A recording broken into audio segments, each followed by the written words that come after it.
भारत विकास परिषद, विश्व हिंदू परिषद, आरएसएस, इन बहुत सारी संस्थाओं में 800 से ज्यादा लेक्चर्स मैंने दिए, जिसमें 6 लाख लोगों ने मुझे अभी तक सुना है। क्योंकि मैंने कभी इसको प्रोफेशनल और कमर्शियल मैंने अपने को नहीं बनाया। जिस क्वालिटी का मेरा लेक्चर भगवान की कृपा से प्रभु ही बोलते, विवेकानंद ही बोलते, मेरा ऐसा विश्वास है कि एक लेक्चर 20-20 लाख रुपए का हो सकता है। मैं एक घटना छोटी सी बता के अपनी बात पे आता हूँ। MNIT इलाहाबाद में इस राष्ट्र के बहुत अच्छे मोटिवेशनल स्पीकर को बुलाया गया। मैं नाम नहीं लूंगा, पब्लिक मंच, लेकिन सभी लोग आप जानते हो उनको। नहीं दिया। अंत में जब एक बच्चा खड़ा हुआ, उसने कहा मैं सर आपसे कुछ पूछना चाहता हूँ। तो उन्होंने कहा एक प्रश्न की अनुमति है। उस बच्चे ने पूछा कि व्हाट इज सक्सेस, तो उन्होंने जवाब दिया दिस इज सब्जेक्टिव। ना बच्चा समझ पाया, ना बैठे हुए लोग समझ पाए।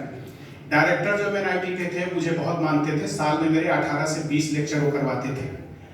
और उन्होंने मुझसे कहा कि अगर आप कुछ इस पर बोले, तो हमने कहा मैं बोलूंगा तो उनका अपमान होगा, और इसलिए अभी मेरा बोलना ठीक नहीं। आपने इतना पेमेंट करके उनको बुलाया है, तो आप सोचो 20 लाख। उस डायरेक्टर ने मीटिंग किया उसी शाम को, 200 प्रोफेसर बैठे MNIT इलाहाबाद के, और उन्होंने कहा कि आज के बाद इस संस्थान में केवल एक ही स्पीकर बोलेगा, रविराज सिंह, कोई दूसरा नहीं। अभी मैं बोल के आया, अभी मेरा 12-14 दिन पहले वहां पे स्पीच हुई है। वो डायरेक्टर ट्रांसफर हो गए, दूसरे वाले आए। उन्होंने मुझे प्रपोज किया है कि मैं प्रोफेसर ऑफ प्रोफिशिएंसी की पोस्ट पे आपको रखना चाहता हूं, ताकि हमारे 7000 स्टूडेंट को आप चरित्र निर्माण, व्यक्तित्व विकास इत्यादि विषयों पर एक गंभीर मार्गदर्शन दे सकें। तो ये थोड़ा सा बैकग्राउंड हमने बताया कि हमारा ज्यादा संपर्क यूथ से रहा है, तो मुझे अच्छा लगा। मैं पहली बार भैया से मिला और मुझे लगा कि मेरा लखनऊ आना सार्थक हो गया। एक बात मैं कहूंगा, विवेकानंद ने एक चीज कही है कि जीवन में 4 तरह के दान होते हैं। पहला दान होता है अन्नदान। नॉर्मली हम देखते हैं बहुत सारे लोग लंगर चलाते हैं, भूखे लोगों को भोजन कराते हैं।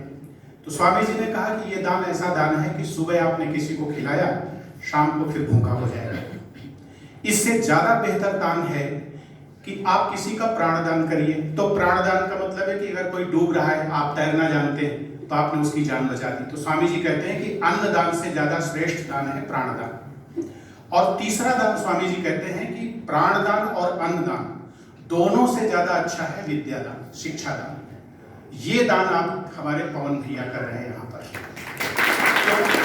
क्योंकि शिक्षा दान के द्वारा, विद्या के द्वारा, देखो विद्या की परिभाषा तो बहुत अलग है। शिक्षा, दीक्षा, विद्या और कला, ये 4 चीजें होती हैं। मैं एक लाइन में इसको आपको डिफाइन कर दूं, क्योंकि प्राय शिक्षा वो है जो आपके व्यक्तित्व का विकास करती है और आपके जीवन की जो अंतर्निहित शक्तियां हैं उनको विकसित करती है, आपके चरित्र का निर्माण करती है। और विद्या वो है जो आपको मोक्ष देती है। सा विद्या या विमुक्त है, भगवान शंकराचार्य ने परिभाषा दी। विद्या जो है वो मुक्ति देती है, और मुक्ति किस चीज से?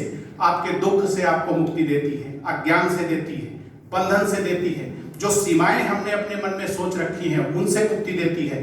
तो विद्या का एक विराट क्षेत्र है मुक्ति देने। तो विद्या वो है जो मुक्ति दे, शिक्षा वो है जो आपके व्यक्तित्व का विकास करे, जो आपके चरित्र का निर्माण करे, आपके अंदर अंतर्निहित जो शक्तियां और विभूतियां हैं उनको विकसित करे, और दीक्षा वो है जो आपको जीवन में पवित्रता और पूर्णता प्रदान करती है। कहते हैं आपकी शिक्षा दीक्षा कहां से हुई? तो दीक्षा वो है जो पवित्रता देती है, और पवित्रता के माध्यम से आपको पूर्णता तक पहुंचाती है। और जगत में पूर्ण सत्ता केवल परमात्मा की है। इसलिए वेद कहता है पूर्णमदः पूर्णमिदं पूर्णात् पूर्णमुदच्यते पूर्णस्य पूर्णमादाय पूर्णमेवावशिष्यते। और कला वो है जो आपको जीविका देती है। जीविका देने का काम कला करती है। आप बहुत अच्छी फिजिक्स जानते हैं, तो फिजिक्स को जानना ये शिक्षा है। लेकिन फिजिक्स को टीच करना, टीचिंग इज एन आर्ट। जब आप फिजिक्स को पढ़ाते हो किसी को, चाहे ट्यूशन के रूप में, चाहे कोचिंग के रूप में, चाहे कॉलेज के टीचर या प्रोफेसर के रूप में, तब वहां से धन, आपकी आजीविका उपार्जित होती है। तो कला वो है जो आजीविका देती है, योगक्षेम की व्यवस्था करती है। योग और क्षेम क्या है? ये LIC वालों ने शब्द हमारी गीता से लिया है। भगवान ने गीता में बोला अनन्याश्चिन्तयन्तो माम ये जनाः पर्युपासते तेषां नित्याभियुक्तानां योगक्षेमं वहाम्यहम्। जो अनन्य भाव से मुझसे नित्य युक्त रहकर मेरी उपासना करता है, भगवान कृष्ण कहते हैं कि उसका योगक्षेम मैं खुद वहन करता हूं। योग का मतलब जो अप्राप्त है उसकी प्राप्ति का नाम योग है। आज आपके पास जॉब नहीं है मान लो, तो इस जॉब को अगर आप प्राप्त कर लेते हो तो ये योग है, और जो प्राप्त किया है आपने उसको मेंटेन रखने का नाम, उसकी रक्षा करने का नाम, इसको क्षेम कहते हैं। तो योग और क्षेम जो है वो कला के माध्यम से होता है। तो चार चीजों के अंतर स्पष्ट होने चाहिए कि शिक्षा, तो हमें ये देखना है कि हमको ऐसी शिक्षा पद्धति को जीवन में रखना है जिसके द्वारा ये चारों चीजें एक साथ हमारे जीवन में आए। वो शिक्षा से कला भी निकलनी चाहिए, उस शिक्षण पद्धति से विद्या भी निकलनी चाहिए, उस शिक्षण पद्धति से दीक्षा भी निकलनी चाहिए, और शिक्षा तो निकलनी ही चाहिए। तो इस प्रकार से अगर हमारे जीवन में ये चारों चीजें आती हैं तो हम कह सकते हैं कि हमने एक ऐसा एजुकेशन सिस्टम अडॉप्ट किया अपने जीवन में जिसके द्वारा हमारे जीवन को सर्वांगीण पूर्णता या पवित्रता प्राप्त हो सकती है। तो तीसरा दान विद्या का दान। जो काम आप कर रहे हैं ना, ये काम जगत में कोई नहीं करता। मैंने हजारों सन्यासियों का साथ किया और हजारों स्पिरिचुअल संस्थानों आश्रमों में मैं गया, लेकिन वहां दोहरे चरित्र मुझे देखने को मिले। पब्लिक मंच है, मैं बहुत कटु नहीं बोलना चाहता, लेकिन फिर भी मैं ये बोलूंगा कि वहां लेने की प्रवृत्ति है, वहां देने की प्रवृत्ति नहीं। और आप में मैंने देखा कि केवल देने की प्रवृत्ति है। मेरा लखनऊ आना सार्थक होगा, मैं कोई चापलूसी नहीं करता। मेरा स्वभाव आप जानते हैं, हमारे निदेशक और संस्थापक महोदय, कि मैं बहुत स्पष्टवादी व्यक्ति हूं और बिल्कुल निर्भीक और निडर, कोई डर नहीं है मुझे, क्योंकि अध्यात्म की पहली शर्त है आपके जीवन में सिंह जैसा साहस और वीरता और अभय होना चाहिए। नहीं, आप आध्यात्मिक नहीं हो सकते। आपका प्रधानमंत्री से परिचय हो जाए तो आप छाती फुला के घूमते हो, शहर के डीएम से परिचय हो जाए तो आप छाती फुला के घूमते हो कि मेरा डीएम से परिचय, मेरा सीएम से परिचय। और जो सीधे परमात्मा से जुड़ा हो वो किससे डरेगा? वो किससे डरेगा? अगर डर है तो इसका मतलब आप इस सत्ता से जुड़े नहीं हो, आपका वहां भरोसा नहीं, आपकी वहां निष्ठा नहीं। तो ये तीसरा दान विवेकानंद ने बोला कि विद्या का दान, और चौथा उन्होंने कहा जो सबसे बड़ा दान है वो आध्यात्मिक ज्ञान का दान है, ब्रह्म विद्या का दान है, क्योंकि उस विद्या को जानने के बाद व्यक्ति फिर दोबारा जन्म नहीं लेता, सारे कष्टों से मुक्त हो जाता है। क्योंकि आप देखो, सारे दुखों के मूल में क्या है? आपका देह धारण करना, आपका जन्म लेना। आप गर्भ में आते हो, 9 महीने वहां पर आप रहते हो, कितना सफोकेशन वहां होता है। उसके बाद आप बाहर आते हो, फिर शुरू करो, नर्सरी से लेकर के इंटर तक पढ़ाई कितना कठिन है। आज कितना संघर्ष, कितना कंपटीशन, पूरा जीवन हमारा नोन तेल लकड़ी में बीत जाता है। जीवन की सार्थकता कुछ समझ में नहीं आती। तो स्वामी जी ने कहा सबसे बड़ा जो दान है वो ब्रह्म विद्या, आध्यात्मिक ज्ञान का दान है, और वो अद्वैत वेदांत या पतंजलि का योग दर्शन, ये दो ही ऐसे दर्शन हैं जिनके माध्यम से आप जीवन को बहुत अच्छे से समझ सकते हैं। सांख्य फिलॉसफी जो है ना, थोड़ा मैं साधना भी बता देता हूं आपको। सांख्य दर्शन जो है वो जड़ और चेतन के बीच में, पुरुष और प्रकृति के बीच में विवेक करना सिखाता है। और योग दर्शन कहता है कि प्रकृति को छोड़ करके जो ये चैतन्य पुरुष है, इसके स्वरूप को आप जानो और उसमें अपनी निष्ठा और प्रतिष्ठा प्राप्त करो। और वेदांत कहता है कि ये जो आपके अंदर का चैतन्य है और जो विश्व चैतन्य है, सारे जगत का जो अधिष्ठान है, ये व्यष्टि चैतन्य और समष्टि चैतन्य, दोनों की एकता का बोध करके आप मुक्त हो जाओ, ये जीवन मुक्ति। तो अगर किसी को बौद्धिक और विवेक स्तर की साधना अपनानी है तो सांख्य दर्शन कपिल का, पतंजलि का योग दर्शन और भगवान शंकराचार्य का अद्वैत वेदांत, कंप्लीट साधना, बाकी कुछ करने की जरूरत नहीं और कोई इमोशंस की जरूरत नहीं। एक वैज्ञानिक की तरह, एक दार्शनिक की तरह आप इनकी साधना में प्रवेश कर सकते हैं। ये थोड़ी सी बात हुई बैकग्राउंड की। अब मैं आता हूं मूल विषय पे। आप विद्यार्थी हैं, हम 4 चीजें विद्यार्थियों से जरूर बोलते हैं, 4 कह लो या 5 कह लो। पहला है आपके जीवन का एक लक्ष्य होना चाहिए। आप जो कुछ कर रहे हैं ये जीवन का लक्ष्य नहीं है, ये जीविका का साधन है। आप इसके द्वारा नौकरी पाएंगे। तो जीविका और जीवन में फर्क है। जीवन जीविका के लिए केवल नहीं होता, केवल शब्द मैं बोल रहा हूं, एक एक शब्द मेरा आप बहुत बारीकी से सुनिएगा, क्योंकि एक भी शब्द अनावश्यक मेरे लेक्चर में नहीं होता। एक भी शब्द, वाक्य तो बहुत बड़ी बात है, इवन सिंगल वर्ड वो यूजलेस प्रयोग नहीं होता। जीविका जीवन के लिए होती है, जीवन जीविका के लिए नहीं होता है। तो जीविका का तो आपने माध्यम अपनाया कि हम डॉक्टर बनके, इंजीनियर बनके, आईएएस बनके, पीसीएस बनके, प्रोफेसर बनके, कुछ भी बनके हम करेंगे, लेकिन जीवन का क्या लक्ष्य है आपके? कभी सोचा आपने? जीवन की परिभाषा क्या है? आप अपने से पूछिए। समय आज बहुत नहीं है, क्योंकि ये ऐसा विज्ञान है कि मैं तो निवेदन करूंगा पवन भैया से कि कॉलेज में एक फैकल्टी खुलनी चाहिए जिसमें ऐसे ही ऑडिटोरियम में हजारों बच्चों को बैठ करके सप्ताह में 4-6 लेक्चर्स इस पूरी जिंदगी के ऊपर होने चाहिए।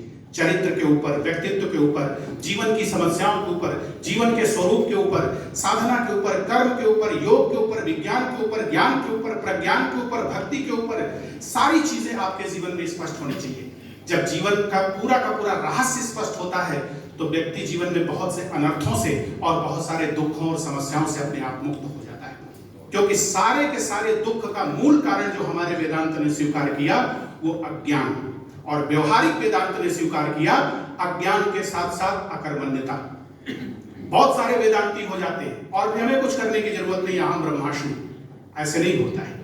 सरिता को आप पार मत करो नदी को, और आप इसी किनारे खड़े हो और बोलो कि मैं तो सरिता अतीत हो गया, नदी के अतीत हो गया, ऐसा नहीं होता।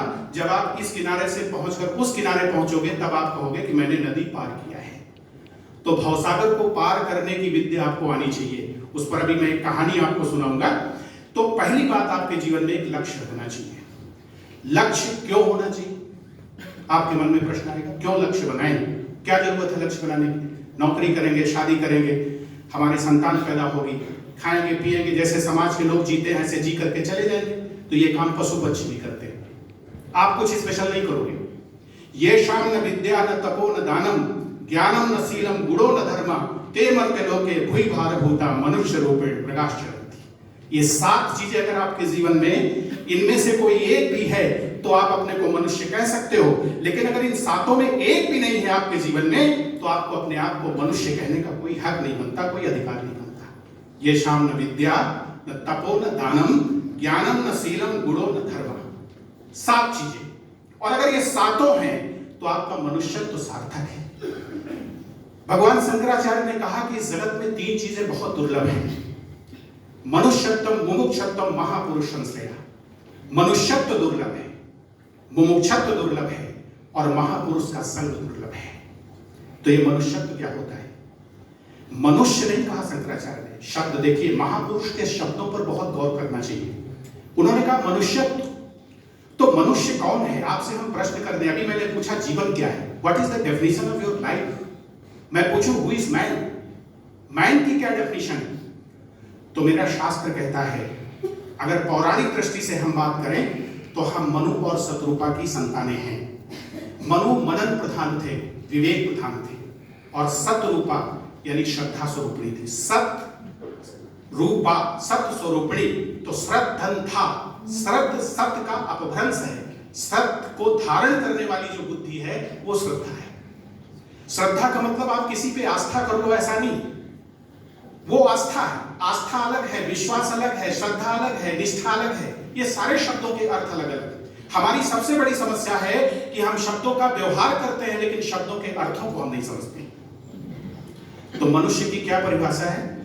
जिसके अंदर विवेक और श्रद्धा ये दोनों तत्व एक साथ मौजूद है। जिस प्राणी के अंदर, उसी को हमारे यहां मनुष्य कहा गया है। बुद्धि बहुत लोगों के पास है, बुद्धि बहुत है।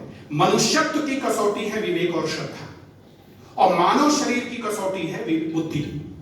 आज बुद्धि बहुत है, बुद्धि की कोई कमी नहीं जगत में, लेकिन विवेक नहीं है। विवेक अलौकिक तत्व है, बुद्धि प्राकृतिक और लौकिक तत्व है। बुद्धि निसर्ग से आपको प्राप्त होती है, विवेक का विकास करना पड़ता है सत्संग के द्वारा, साधना के द्वारा। बिनु सत्संग विवेक न हो, राम कृपा बिन सुलभ न सुलभ। बिना महापुरुषों की संगति के विवेक जीवन में नहीं आता। विवेक क्या है? बुद्धि क्या है? निर्णय लेने की इंटेलेक्चुअल फैकल्टी, जो निर्णय लेती वो बुद्धि है। और 2 मिली हुई चीजों को अलग अलग करके जो स्पष्ट रूप से दिखाता है वो आपका विवेक है। आप खाना बनाते हैं घर पे महिलाएं, आप देखो कि दाल में कुछ मिल जाता है कंकड़ पत्थर, चावल में कंकड़ पत्थर घुन मिल जाते हैं। तो गांव में माताजी वगैरह क्या करती थी, थाली में चावल को फैला करके कंकड़ और उसके घुन वगैरह सब बाहर निकाल के फेंक दी थी, केवल चावल चावल बचता था। तो सत्य और असत्य के बीच में जो आपको स्पष्ट भेद दिखा सके कि ये सत्य है, ये असत्य है, ये अनुचित है, ये उचित है, ये धर्म है, ये अधर्म है, ये नित्य है, ये अनित्य है, ये जड़ है, ये चेतन है, ये आत्म है, ये अनात्म है, ये न्याय है, ये अन्याय है, ऐसा जो दिखा सकती है, बुद्धि का वो स्वरूप विवेक कहलाता है। इसकी बहुत बड़ी कमी हमारे जीवन में, आप नहीं देख पाते कि हमारे लिए क्या अच्छा है क्या बुरा है, क्योंकि प्रत्येक मनुष्य को यह जानने की जरूरत है, हमें यह विवेक होना चाहिए कि हमारे जीवन का कर्तव्य क्या है, हमारा प्राप्तव्य क्या है, हमारा गंतव्य क्या है, हमारा ज्ञातव्य क्या है, हमारा त्यक्तव्य क्या है, हमारा भोक्तव्य क्या है और हमारा मंतव्य क्या है। 7 चीजें अगर पता है तो जीवन कभी निरर्थक नहीं जा सकता और आपका पथ हमेशा सार्थक होगा। तो विवेक और श्रद्धा क्या है? व्यवहार की दृष्टि से देखें तो किसी भी महापुरुष की महिमा की आनंदमयी स्वीकृति का नाम श्रद्धा है। यह व्यवहारिक परिभाषा है। किसी की महिमा की आनंदमयी स्वीकृति, अगर कोई हमसे महान हमारे सामने आया तो हम उसकी महानता को स्वीकार तो करते हैं, लेकिन अंदर अंदर जलते हैं, ईर्ष्या करते हैं, द्वेष करते हैं, उसको डाइजेस्ट और पचा नहीं पाते। ये श्रद्धा नहीं है, ये तो ईर्ष्या है। श्रद्धा क्या है? किसी की महानता की आनंदमयी स्वीकृति का नाम श्रद्धा है। आप उसको स्वीकार करें और प्रसन्न हो और 1000 लोगों में उसको जाके बताएं कि ऐसा आज महापुरुष लोकोत्तर कोई मानव मुझे मिला, मेरा आज का दिन सार्थक हो गया, जैसे आज मेरा दिन सार्थक हो गया। आज मेरा दिन लखनऊ आना मेरा सार्थक हुआ। एक इतने अच्छे इंसान से मेरी मुलाकात हुई है कि मुझे लगता है वो एक ईश्वरी शक्ति और ईश्वरी कृपा से अभिमंत्रित एक पुरुष आपके सामने हैं जिन्होंने इस पूरे प्रक्रम को जन्म दिया है। ये श्रद्धा को मैं 1000 आदमी से बोलूंगा इस बात को कि अगर आपको शिक्षा जगत में कैसे काम करना चाहिए इसको देखना है तो लखनऊ चले जाओ और एसआर ग्रुप के चेयरमैन से मिल के आओ, उनके संस्थान में देख, तो आपका लक्ष्य आपके जीवन में होना चाहिए। तो विवेक और श्रद्धा जिस प्राणी में होता है। दूसरी बात मन, ये यास्क मुनि ने निरुक्त में बोला है। जैसे आप किसी को अपना मित्र मान लेते हो, वो आपका सहोदर भ्राता नहीं है, वो कोई रक्त संबंधी नहीं है, कोई नाते रिश्तेदार नहीं है, आपने उसको मित्र मान लिया। तो जो मित्र का संबंध है ये मानस संबंध है, मानसिक माना हुआ है। हमने किसी को गुरु मान लिया, हमने किसी को अपनी बहन बना लिया, वो धर्म बहन राखी बांधती। जो मन से संबंधों का निर्माण कर सकता है उसको हमारे यहाँ मनुष्य कहा गया। दूसरी परिभाषा, दूसरे प्राणी में सामर्थ्य नहीं है, दूसरे प्राणी में विवेक भी नहीं है, दूसरे प्राणी में श्रद्धा भी नहीं है, दूसरे प्राणियों में यहां तक कि बुद्धि भी नहीं है। उनमें एक प्राकृतिक संवेदना है, एक इंस्टिंक्ट है जिसके कारण वो चीजों को परसीव करते हैं और अपना हित अनहित पहचान कर उससे दूरी बनाते हैं या उससे सानिध्य स्थापित करते हैं। तीसरी परिभाषा क्या है? जिसको कर्म करने का अधिकार है। भगवान ने कहा कर्मण एव ते अधिकारा मां फलेषु कदाचन। अर्जुन से कहा कर्मण एव शब्द आया है कर्म में ही, और ये एव शब्द जुड़ेगा ते के बाद, दोनों जगह जुड़ेगा, कर्मणि के बाद भी आएगा और ते के बाद भी आएगा। अर्जुन से बोल रहे हैं जो नर के अवतार हैं और नारायण बोल रहे हैं जो भगवान हैं कि अर्जुन कर्म में ही तुम्हारा ही अधिकार है। इसका मतलब दूसरे किसी योनि का अधिकार नहीं है, कोई पशु पक्षी का अधिकार नहीं। तो जिस प्राणी को कर्म का अधिकार करने का अधिकार दिया गया, सामर्थ्य दी गई, उसको मनुष्य कहते हैं। तब कोई कहे कि हम कर्म नहीं करेंगे तो क्या वो मनुष्यत्व से युक्त व्यक्ति होगा? एक अकर्मण्य आलसी प्रमादी व्यक्ति क्या मनुष्य हो सकता है? कभी नहीं हो सकता। और विवेकानंद ने कहा कि जैसे जैसे मेरी उम्र बढ़ रही है वैसे वैसे एक नया धर्म मेरे जीवन में अनुभव में आ रहा है कि इस जगत का सारा ऐश्वर्य और उपलब्धियां केवल पुरुषार्थ में निहित है, केवल पुरुषार्थ में। आप अगर तपस्या करने को तैयार हैं तो जगत की समस्त उपलब्धियां, सारा सृजन, सारा निर्माण, सारी सिद्धि, सारी विभूति, सारी प्राप्ति, सब कुछ आपकी झोली में होगा केवल तपस्या के बल से। प्रमाण मानस तप बल सृजई प्रपंच विधाता। तपस्या के बल से ब्रह्मा जगत का सृजन करते हैं। तप बल विष्णु सकल जगत त्राता। तपस्या के बल से विष्णु सारे जगत का पालन करते हैं। तप बल शंभु करहि संहारा। तपस्या के बल से भगवान शिव संहार करते हैं। तप आधार सब सृष्टि भवानी। सारी सृष्टि, सारे सृजन का आधार केवल तपस्या है। लेकिन तपस्या क्या है? व्हाट इज दिस तप? आपके निर्धारित कर्तव्य के पथ पर चलते समय या लक्ष्य की तरफ अग्रसर होते समय जो प्रतिकूलताएं आपके समक्ष आती हैं, उन प्रतिकूलताओं को बिना चिंता और विलाप के शांत और सम रहते हुए सहने की तैयारी का नाम तपस्या है। इसको तपस्या कहते हैं। द्वंद्वों में आप सम रह सकते। तपस्या का जो चरम रूप है ना, वो तितिक्षा है। सहनम सर्व दुखानाम अप्रतिकार पूर्वकम चिंता विलाप रहितम सतितिक्षा निगद्यते। भगवान शंकराचार्य कि सारे दुखों को और द्वंद्वों को बिना चिंता विलाप और प्रतिकार किए हुए सह जाना, ये तितिक्षा है। और तपस्या जब अपने चरम को प्राप्त होती है तो उसका नाम तितिक्षा हो जाता है। तितिक्षा हो जाता है। जैसे जैसे आप आगे बढ़ते हैं ना, आपके नाम बदलते जाते हैं। अभी आप नर्सरी में हैं तो छोटा सा बच्चा, आगे आप ग्रेजुएट हो गए तो आप ग्रेजुएट हो गए, आप इंजीनियर बन गए तो बोलेंगे इंजीनियर साहब आ रहे हैं, आप किसी फर्म के डायरेक्टर बन गए, चेयरमैन, तो चेयरमैन साहब आ रहे हैं। जैसे जैसे उपलब्धि आपकी आगे बढ़ती है, आपकी पहचान बदलती है, पहचान के अनुसार आपकी संज्ञा बदलती है, और संज्ञा के अनुसार आपके कर्तव्य और अधिकार दायित्व बदलते हैं। कर्तव्य का निर्धारण कौन करता है? आपकी पहचान और आपकी संज्ञा, जीवन में आपकी स्थिति। तो इस प्रकार से आप देखो कि ये जो विवेकानंद का कहना है कि मनुष्यत्व जीवन में होना चाहिए, और विवेकानंद भी यही कहते हैं, men men men these are wanted. हमें मनुष्य चाहिए, strong vigorous believing young men and sincere to the backbone. If 100 such I will revolutionise the whole world.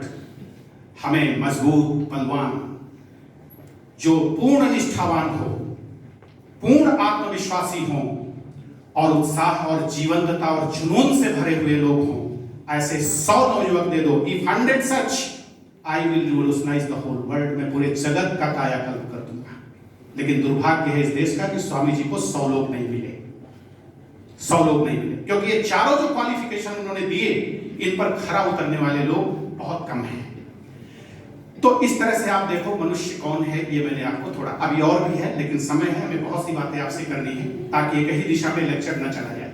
तो पहला आपके जीवन में लक्ष्य होना चाहिए, जीवन का लक्ष्य आप बनाइए। लक्ष्य क्यों चाहिए? बिना लक्ष्य के आपके अंदर की शक्तियों का जागरण नहीं होगा।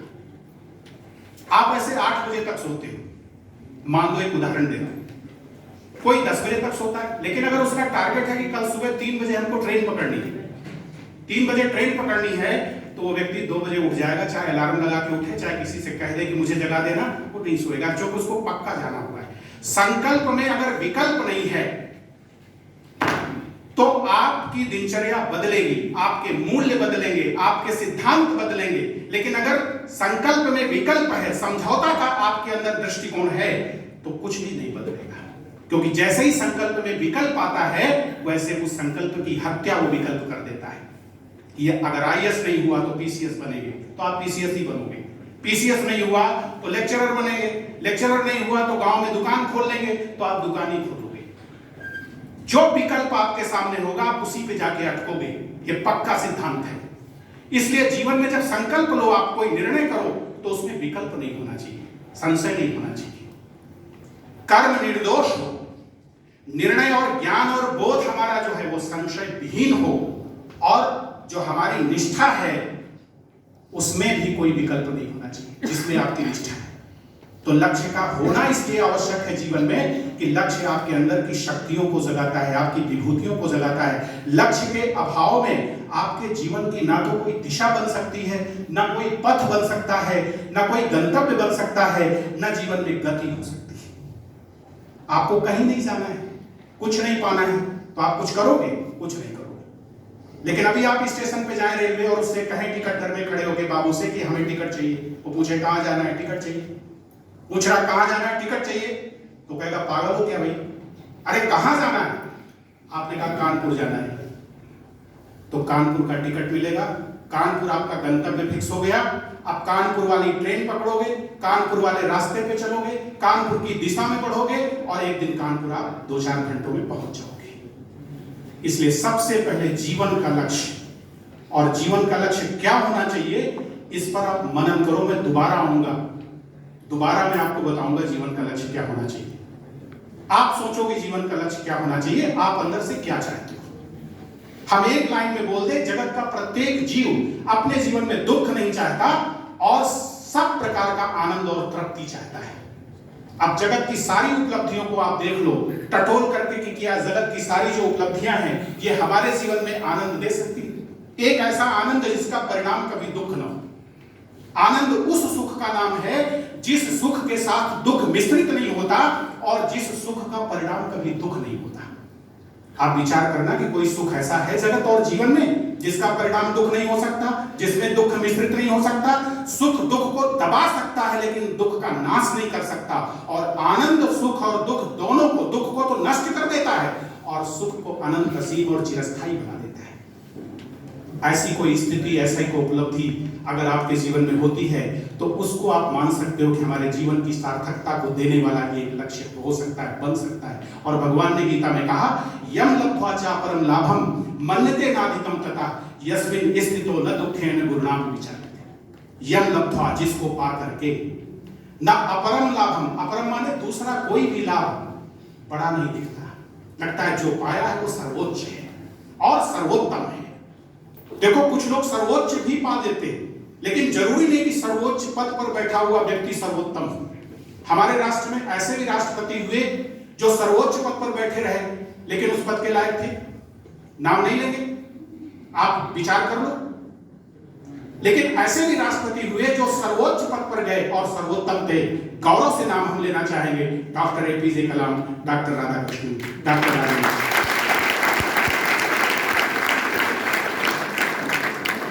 नेता का नाम लेना चाहो, सुभाष चंद्र बोस। है कोई ऐसा नेता? एक एक व्यक्ति उसके लिए प्राण सौंप देगा, अपना बलिदान कर देगा। अगर ऐसा कोई नेता आ जाए जिसके रक्त की सिराओं में केवल राष्ट्रभक्ति के सिवा और कुछ प्रवाहित नहीं होता था। और सन्यासी चाहिए तो विवेकानंद जैसा। ये आदर्श हैं आपके, ये ऐसे रोल मॉडल हैं जिनको अगर जीवन में आप स्वीकृति दें, अपने जीवन के प्रेरक और मार्ग निर्देशक के रूप में गुरु और सदगुरु को दे आप स्वीकार करें, तो आपका जीवन अलौकिक महानता को निश्चित रूप से प्राप्त करेगा। हम आज आपके सामने खड़े हैं, हम गांव के पढ़े हुए हैं, जमीन पर बैठते थे, दवात और कलम मुदिक्का लेके जैसे लोग अपने घर से बोरी लेके जाते थे। अंग्रेजी का एक अक्षर मुझे नहीं आता था, लेकिन ये स्वामी जी की कृपा है कह लो कि हमारे जीवन में इतना कुछ उन्होंने दिया है कि आज देश के इतने बड़े बड़े संस्थानों में लोग गौरव के साथ बैठ करके सुनते हैं। डायरेक्टर हमें रिसीव करने के लिए गेट पर खड़ा होता है। जितने बड़े संस्थानों में गया, ऐसा कोई लेक्चर नहीं हुआ जिसमें डायरेक्टर बैठ के ना सुना हो। ये किसकी कृपा है? हमने विवेकानंद को अपने जीवन का रोल मॉडल माना और उन्हीं के पद चिन्हों पर चलने का प्रयास किया। ये मेरा दुर्भाग्य कह लो कि मैं सन्यासी नहीं बना, क्योंकि वो प्रारब्ध में शायद नहीं था, लेकिन बिना सन्यासी बने हुए एक सन्यासी से अधिक काम करने का मैं प्रयास करूंगा। जीवन में लक्ष्य होना चाहिए और दूसरा जीवन में आदर्श होना चाहिए। अब आप पूछेंगे कि साहब आदर्श और लक्ष्य में अंतर क्या है? तो आदर्श उसको कहते हैं जिसने आपसे पहले उस लक्ष्य को प्राप्त किया है, वो आपके लिए आदर्श। आदर्श माने रोल मॉडल, प्रेरणा पुरुष। क्यों होना चाहिए आदर्श? क्योंकि लक्ष्य आपका संभव है प्राप्त करना, ये विश्वास आपको कौन दिलाएगा? ऐसा संस्थान बनाया जा सकता है, ये विश्वास कैसे करेगा व्यक्ति? जब यहां आएगा और हमारे पवन भैया से मिलेगा, उसको लगेगा कि yes there is a man who has created this empire, I can also do something in this line of education. आदर्श इसलिए कि वो आपके जीवन में जो आपने लक्ष्य रखा है, आपके मन में ये भाव आ सके कि मैं इस लक्ष्य को पूरा कर सकता हूं। क्योंकि ऐसा लक्ष्य रखने से क्या फायदा जिस लक्ष्य को आप प्राप्त नहीं कर सकते। लक्ष्य ऐसा हो जिससे आप प्रेम कर सको, लक्ष्य ऐसा हो जिसमें आपकी गहरी रुचि हो, लक्ष्य ऐसा हो जिसके पीछे आप दीवाने हो जाएं, और लक्ष्य ऐसा हो जो व्यवहारिक और संभव हो, और लक्ष्य ऐसा हो जिसको पाने के बाद आपके जीवन में गहन कृतार्थता का बोध हो कि मेरा इस जगत में जन्म लेना सार्थक हो गया। अब अगर आज मेरी विदाई हो जाए तो मुझे कोई दुख नहीं है।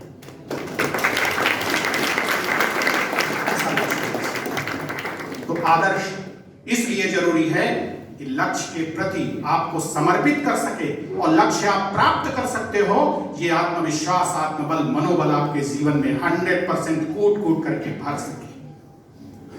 और तीसरा, आपके जीवन में एक गुरु होना चाहिए। हर विद्या को सीखने के लिए एक शिक्षक चाहिए, पॉकेट मार बनने के लिए भी एक गुरु चाहिए, एक्सपर्ट जो मास्टरमाइंड होगा, वो सिखाएगा कैसे जेब काटनी है। उसको भी सीखने के लिए एक गुरु चाहिए। और आप जीवन का विज्ञान सीखना चाहते हो जिसका कोई स्वरूप और कोई मूर्त और साकार चित्र आपके सामने नहीं है कि जीवन की परिभाषा क्या है। मैं खा रहा हूं ये आपकी समझ में आता है, मैं बोल रहा हूं ये आपकी समझ में आता है, मैं लिख रहा हूं ये मैं आपकी समझ में आता है, मैं पढ़ रहा हूं ये आपकी समझ में आता है, मैं चल रहा हूं आपकी समझ में आता है, मैं सो रहा हूं आपकी समझ में आता है, लेकिन मैं जी रहा हूं इससे आप क्या समझते हो? मैं आपसे पूछूं कि आप जी रहे हो, आपने इतने वर्षों का जीवन जिया, जिसकी जितनी उम्र है उतने उम्र तक आप जिए, तो आप इसका क्या अर्थ हमें बताओगे कि मैं जी रहा हूं? ये बहुत बड़ा प्रश्न है, ये आप सोचो, अपने अपने उत्तर निकाल कर रखना। दोबारा हम आएंगे तो आपके उत्तर पूछेंगे कि आपने क्या उत्तर निकाला है। तो तीसरी बात जो कहते हैं कि गुरु जीवन में होना चाहिए, और गुरु कौन? जो आपके दोषों का अपहरण कर ले, धन का नहीं, चरित्र का नहीं, सील का नहीं। आज बहुत सारे स्वयंभू लोग जो अपने को भगवान कहते थे, जिन्होंने गर्हित चरित्र का परिचय दिया इस समाज और विश्व के समक्ष, वो जेल के सिकंजे के पीछे बैठे हुए हैं। जो तुम्हारे चरित्र, सदाचार, शुचिता, पवित्रता का, तुम्हारी प्रामाणिकता का अगर हरण करने वाला व्यक्ति है तो गुरु कहलाने के लायक नहीं है, वो सामान्य व्यक्ति नहीं है। गुरु तो बहुत बड़ी बात है। जो तुम्हारे अंधकार का अपहरण कर ले, तुम्हारे दोषों का अपहरण कर ले, तुम्हारी दुर्बलताओं का अपहरण कर ले, तुम्हारी समस्याओं, संकट और विपत्ति का जो समाधान दे सकता है, ऐसा कोई लोकोत्तर महापुरुष जो उस परम सत्ता से जुड़ा हुआ है, वो आपका गुरु हो सकता है।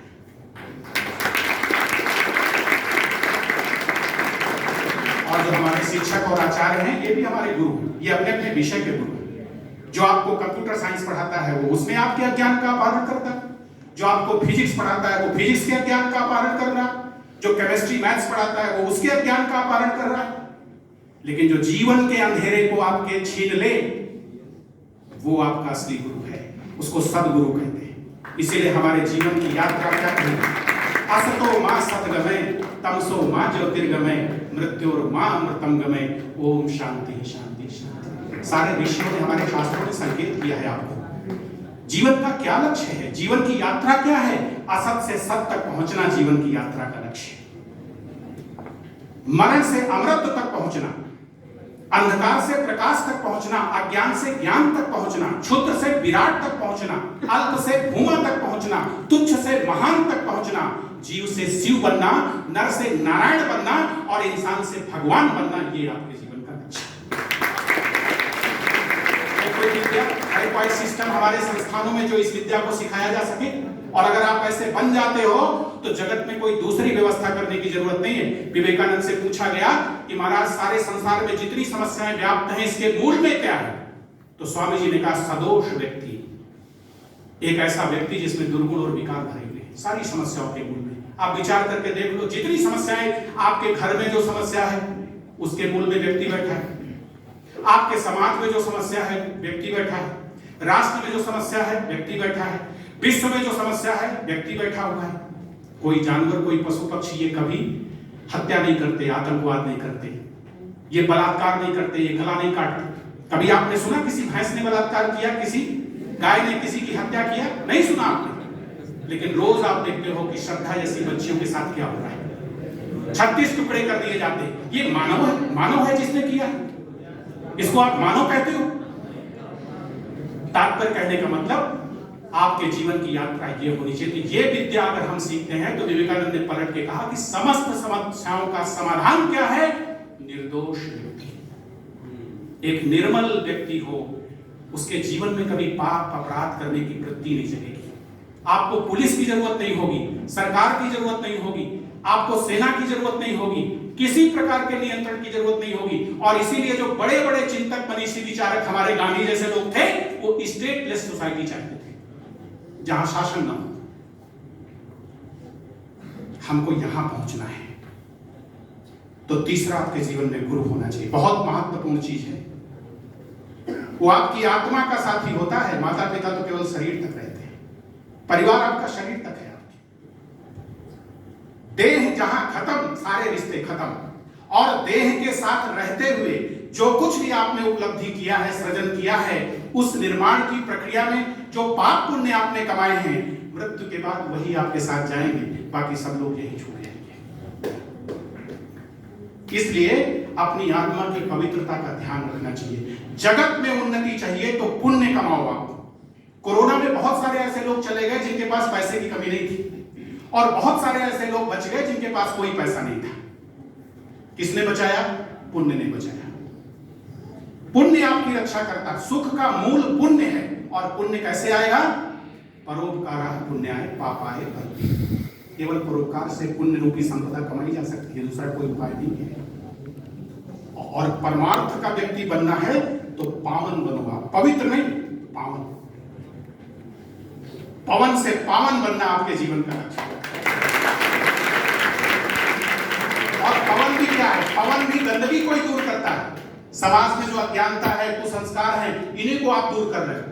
और वैसे भी कंबल देखिए गंदे हो जाते हैं, स्वेटर वगैरह कहते हैं जाओ धूप में रख दो, धूप के द्वारा और जो हवा आएगी उसके द्वारा ये पवित्र हो जाएंगे।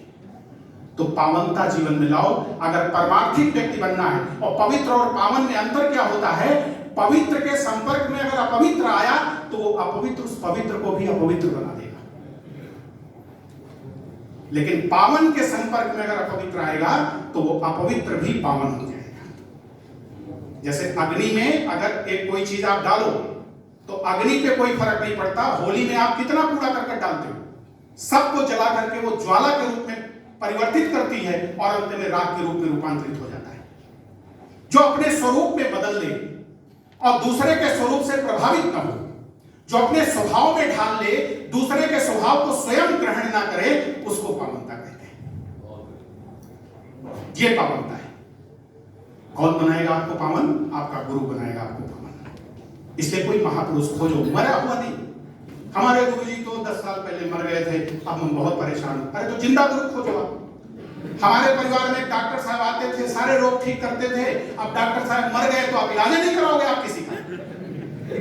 अरे नया गुरु ढूंढो आप, जीवंत जागृत, जो ब्रह्मात्मा के ब्रह्मा से विभूषित श्रोत्रिय ब्रह्मनिष्ठ महापुरुष हो, जिसका जीवन पतित पावन हो। ऐसा कोई महापुरुष। जरूरी नहीं को सन्यासी हो, जरूरी नहीं को सन्यासी हो, वो गृहस्थ हो सकता है, वो समाज का कोई व्यक्ति हो सकता है। मैं पूरी विनम्रता से निवेदन करूंगा, हमारे साथ बहुत सारे विद्यार्थियों ने कहा कि सर मैं आप ही को अपने जीवन का सदगुरु मानता हूं, मेरी जिंदगी में दूसरा गुरु नहीं आएगा। क्योंकि हमने 6 महीने इलाहाबाद में इस अध्यात्म विज्ञान पर प्रतिदिन 2 घंटे कक्षाएं लिया। बच्चों ने कॉपी में लिखा कि जो सत्य हिमालय की कंदराओं में बैठे हुए लोग नहीं बता पाए, वो सर आपने हमको इस इलाहाबाद शहर में सिखाया है।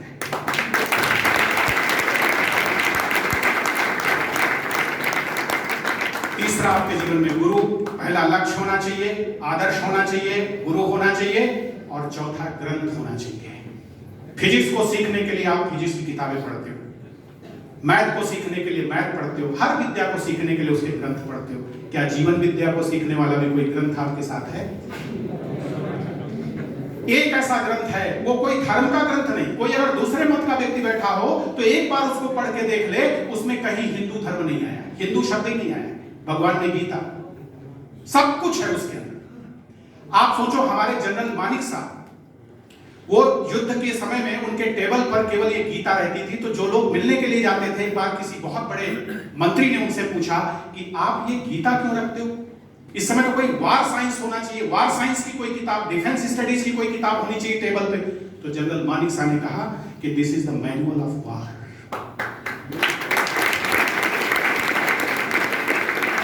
क्योंकि महाभारत जैसे युद्ध, उस तरह का युद्ध आज तक जगत में नहीं हुआ। महाभारत जैसे युद्ध को जो जीत सकता है इस गीता के ज्ञान के द्वारा, तो इससे बड़ा मैनुअल ऑफ वार क्या हो सकता है? बोले एक नहीं 1000 पाकिस्तान जीतने की सामर्थ्य देने वाली ये पुस्तक है। इसलिए तो चौथी बात, एक ऐसा ग्रंथ आप ले लो, आप शास्त्र से जुड़ो। शास्त्र आपको बताएगा कि क्या सही है, क्या गलत है, क्या करना चाहिए, क्या नहीं करना चाहिए, कहां पहुंचना है, कहां नहीं पहुंचना है, ये आपको शास्त्र बताएगा। अर्जुन पूछता है भगवान से, कहता है अर्जुन कि ये बताओ कि हम कैसे जाने कि ये हमको करना है कि नहीं करना है, कर्तव्य का ज्ञान कैसे होगा? तो भगवान ने कहा, शास्त्र विधि उत्सृज्य वर्तते कामकारता न स सिद्धिं वाप्नोति न सुखम न पराम गतिम्। जो शास्त्र की विधि को और मर्यादा को छोड़कर मनमाना आचरण करते हैं, मन की सनक के अनुसार जीवन जीते हैं, अपनी रुचि का अनुसरण करते हैं, उनके जीवन में न कभी सिद्धि आएगी, न सुख आएगा, और न उनको श्रेष्ठ गति प्राप्त। और आगे बोलते हैं, इसलिए ज्ञात्वा शास्त्र विधान उत्तम, शास्त्र में कहे हुए विधान को जान करके कर्म कर तुम इहारहसी, तुम कर्म करने के योग्य बनोगे अर्जुन। इसलिए क्या करो, तस्मात् शास्त्रम प्रमाणम ते कार्य कार्य व्यवस्थित। इसलिए कार्य और अकार्य की व्यवस्था करने में, कर्तव्य और अकर्तव्य का निर्धारण करने में ये हमारे शास्त्र ही प्रमाण है। ये आपको बताएंगे। युद्ध जीतना है तो महाभारत ग्रंथ है। अगर जीवन में कर्म को सीखना किस कुशलता से करें कि कर्म हमको बांध ना सके, तो गीता है। संबंधों का कैसे निर्वहन होना चाहिए, जीवन में चरित्र कैसा होना चाहिए, तो आपका रामचरितमानस, राम का जीवन आप देखो। और पांचवी बात है, आपके जीवन में एक आश्रय होना चाहिए, ईष्ट।